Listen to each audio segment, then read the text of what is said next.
wraz z prezydentem miasta panem Krzysztofem Kukuckim, przedstawiciele władz parlamentarnych, wojewódzkich, przedstawiciele Rady Miasta Włocławek, zaproszeni goście, mieszkańcy Włocławka, poczty sztandarowe służb mundurowych, Komendy Miejskiej Państwowej Straży Pożarnej, Straży Miejskiej, Komendy Miejskiej Policji, Zakładu Karnego, Nadleśnictwa Włocławek, Polskiego Związku Łowickiego, harcerze, poczty sztandarowe szkół oraz organizacji społecznych.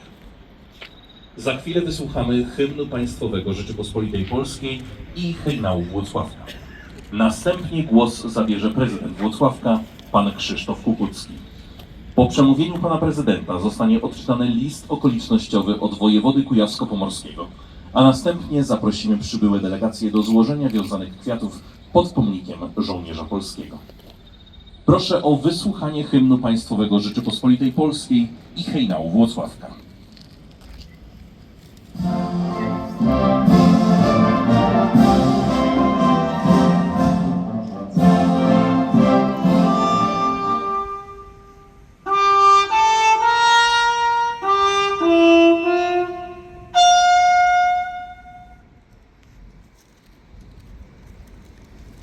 O zabranie głosu proszę prezydenta Włocławka, pana Krzysztofa Kukuckiego.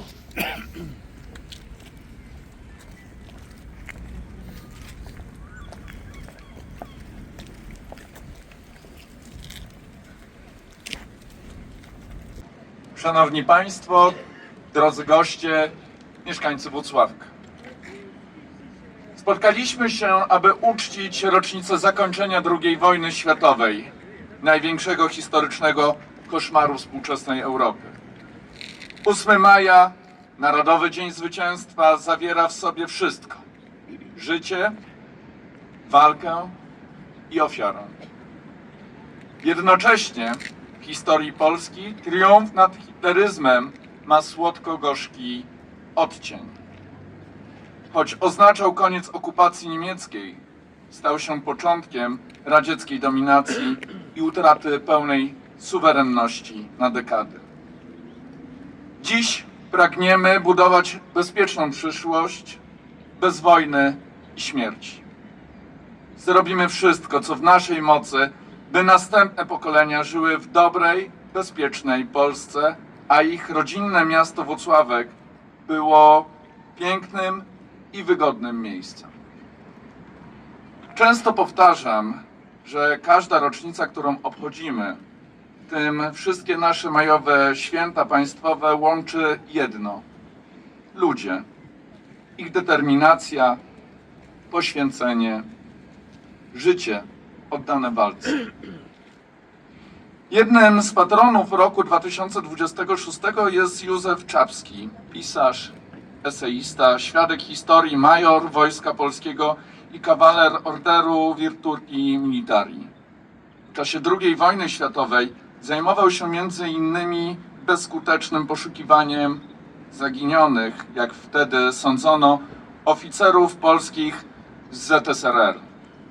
Dopiero w kwietniu 1943 roku Polska i świat dowiedziały się, że nasi żołnierze zginęli śmiercią męczeńską, zamordowani w Katyniu. Wspomnienia te to jedne z najbardziej poruszających zapisków polskiej historii. Słowa, które stały się kluczowym dowodem w walce o prawdę, a dziś stanowią wielkie, niematerialne dziedzictwo. Każda wojna jest haniebna. Nie wolno o tym zapominać. W erze nauki, technologii, w czasach demokracji wciąż padają słowa: zniszczyć, unicestwić, zabić. W wojnach giną cywile, dzieci, znikają całe miasta. Czy naprawdę chcemy, by nasze wnuki znały tylko taki świat? To głębokie i bolesne pytanie dotyka fundamentów naszego człowieczeństwa.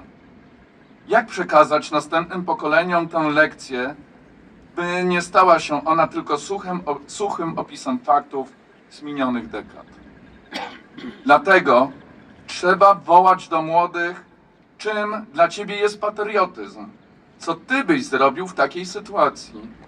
Budowanie empatii zaczyna się od uświadomienia sobie, że pokój nie jest dany raz na zawsze, lecz jest wynikiem obywatelskiej odpowiedzialności. Nic nie działa silniej niż relacja konkretnego człowieka.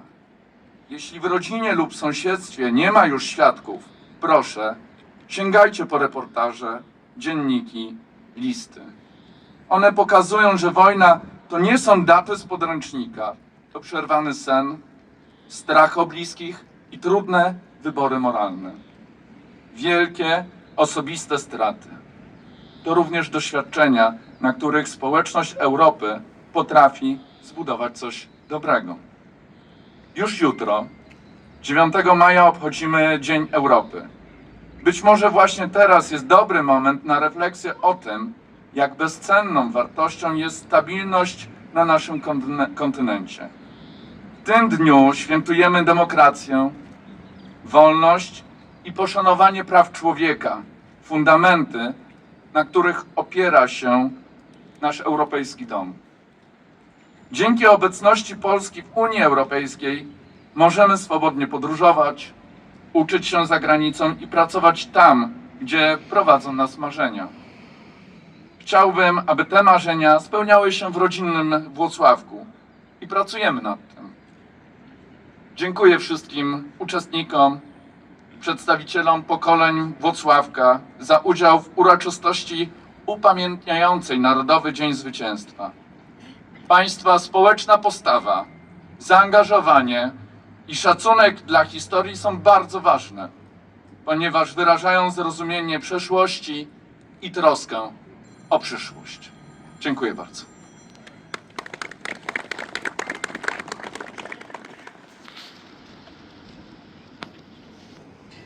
Szanowny Panie Prezydencie, szanowni parlamentarzyści, kombatanci, weterani, przedstawiciele środowisk patriotycznych, przedstawiciele Wojska Polskiego oraz służb mundurowych. Szanowni Państwo, za wolność, w której dziś żyjemy, płacono krwią naszych rodaków. Nie abstrakcyjnie, nie tylko na kartach podręczników.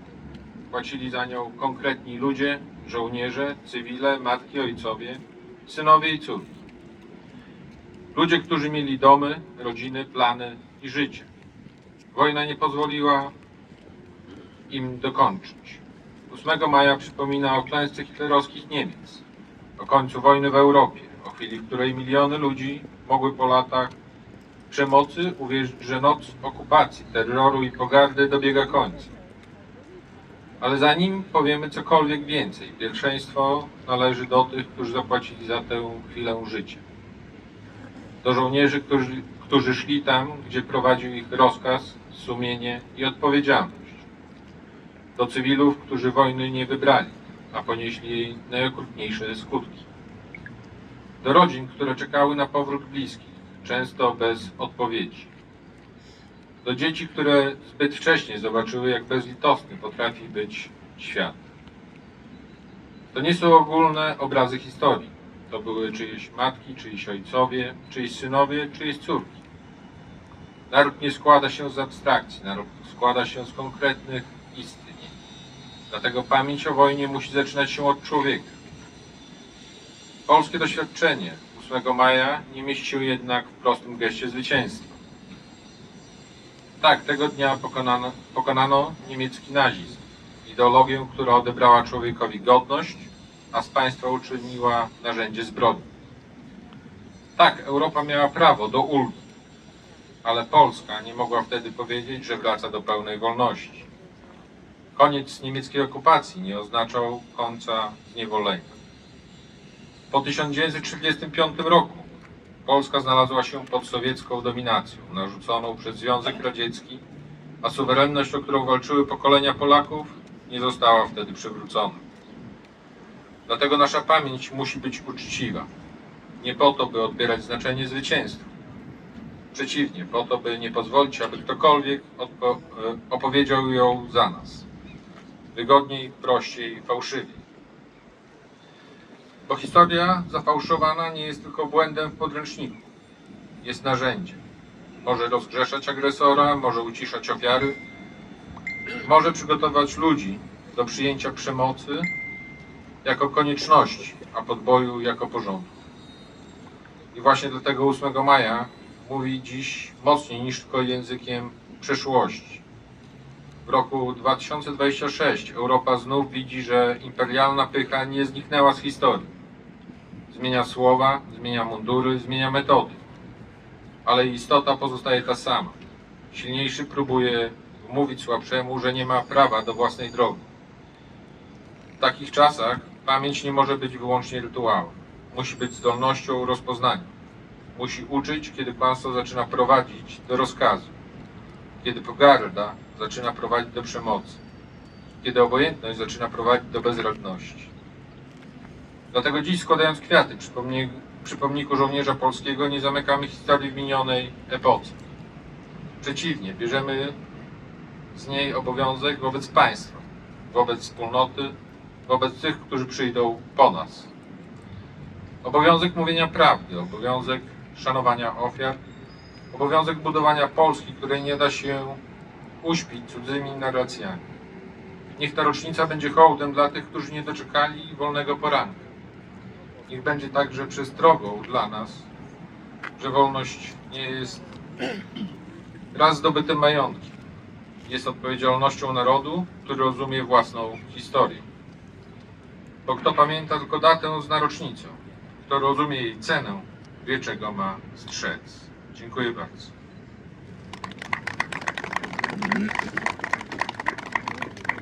Dziękuję panu wojewodzie za wystąpienie.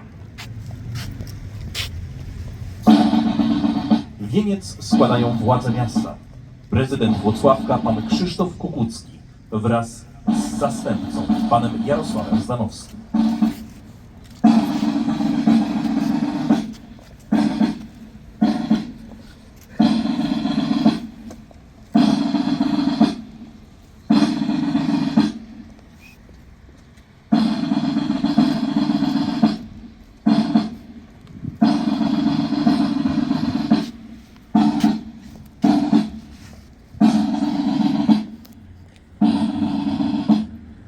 Wiązankę w imieniu wojewody kujawsko-pomorskiego, pana Michała Sztybla, składa wicewojewoda, pan Michał Koniuch.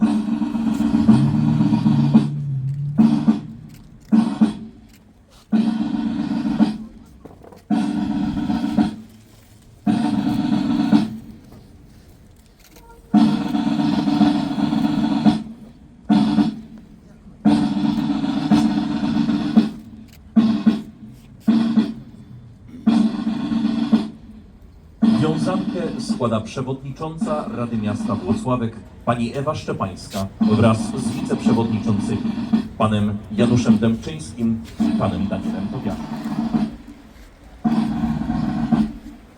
Joanna Borowiak, posłanka na Sejm Rzeczypospolitej Polskiej 10. kadencji wraz z delegacją.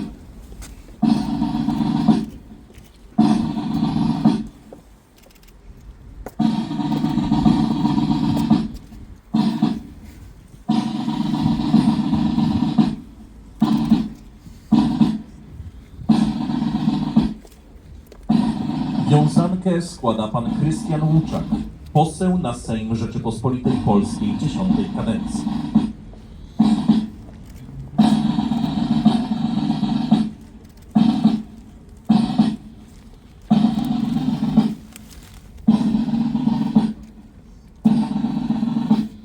Wiązankę składa pan Piotr Kowal, poseł na Sejm Rzeczypospolitej Polskiej 10. kadencji z delegacją.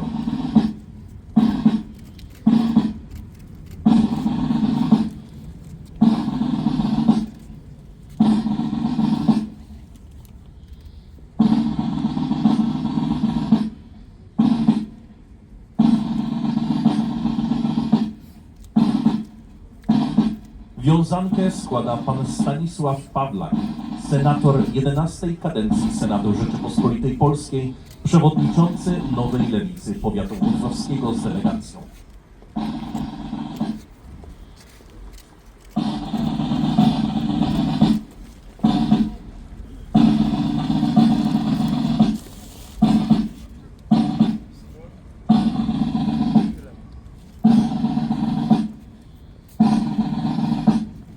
Wiązankę w imieniu pana Kosmy Złotowskiego, europosła 10. kadencji do Parlamentu Europejskiego, składa pani Magdalena Lewandowska.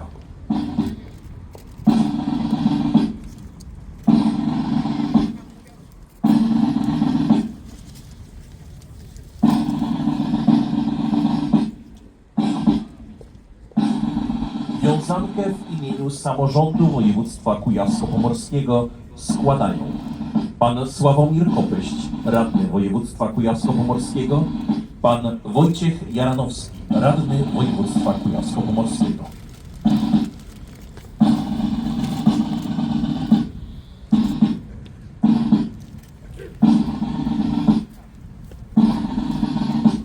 Wiązankę w imieniu Związku Kombatantów Rzeczypospolitej Polskiej i byłych więźniów politycznych w Bydgoszczy z siedzibą we Włocławku składa prezes pani Hanna Oleracka.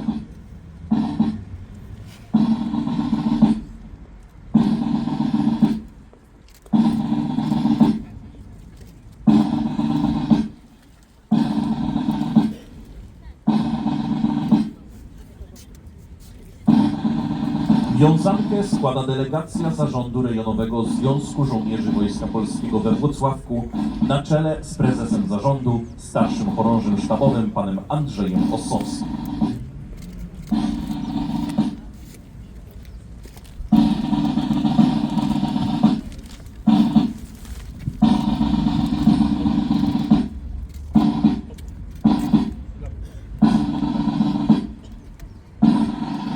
Wieniec składa reprezentacja komendantów i szefów miejskich służb mundurowych 84. Batalionu Lekkiej Piechoty 8. Kujawsko-Pomorskiej Brygady Obrony Terytorialnej, Wojskowego Centrum Rekrutacji, Komendy Miejskiej Policji, Państwowej Straży Pożarnej, Straży Miejskiej, Zakładu Karnego we Włocławku, Nadleśnictwa Włocławek,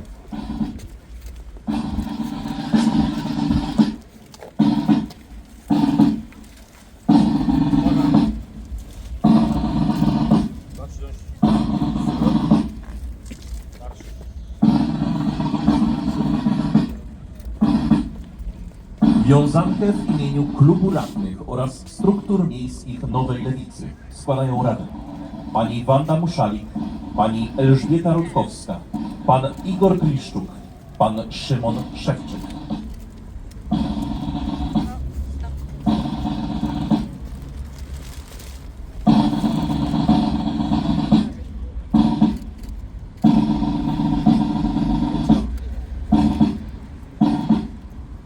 Wiązankę w imieniu Zarządu Powiatu Platformy Obywatelskiej oraz Klubu Radnych Platformy Obywatelskiej składają pan Sławomir Kopyść oraz radni pani Ewa Szczepańska, pani Ewa Hupało, pan Arkadiusz Piasecki, pan Marek Wasielewski oraz pan Daniel Tobiasz.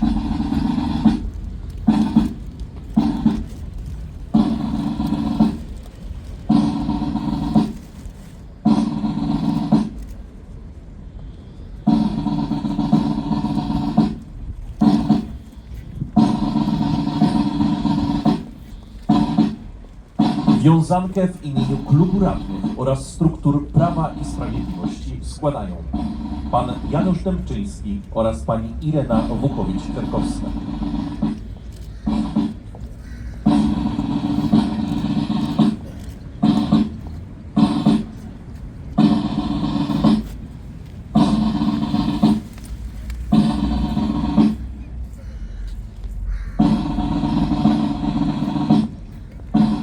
Wiązankę w imieniu Stowarzyszenia Saperów Polskich we Włocławku składa prezes, pułkownik Ryszard Chodylicki wraz z delegacją.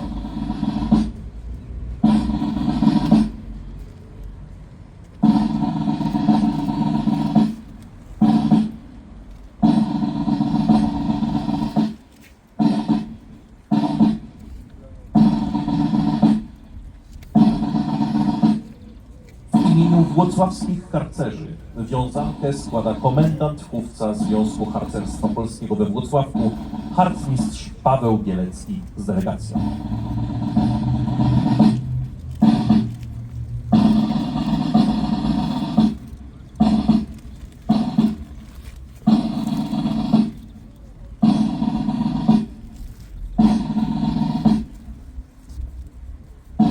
Wiązanka w imieniu Związków Młodych Piłsudczyków Rzeczypospolitej Polskiej, Ruchu Społecznego Królestwo Polskie oraz Edukacji Domowej RP.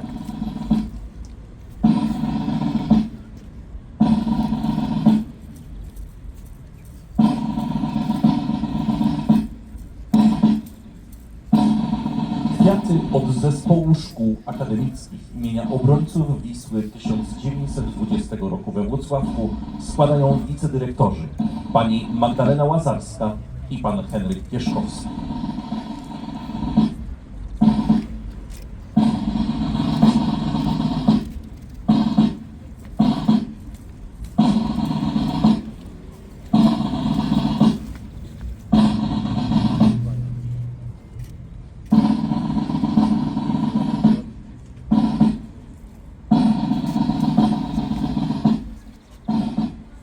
Kwiaty w imieniu dyrekcji i młodzieży wszystkich włocławskich szkół składają przedstawiciele Szkoły Podstawowej nr 12 we Włocławku na czele z dyrektor szkoły panią Ewą Cieślak.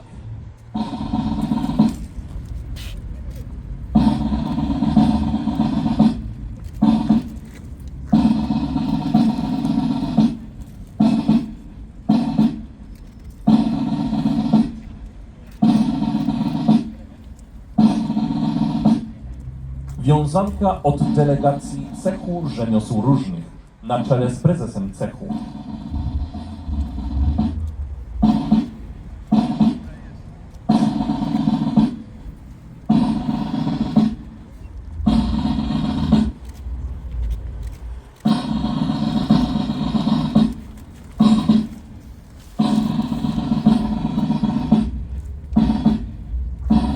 Osoby, które nie zostały wyczytane, proszone są o złożenie kwiatów.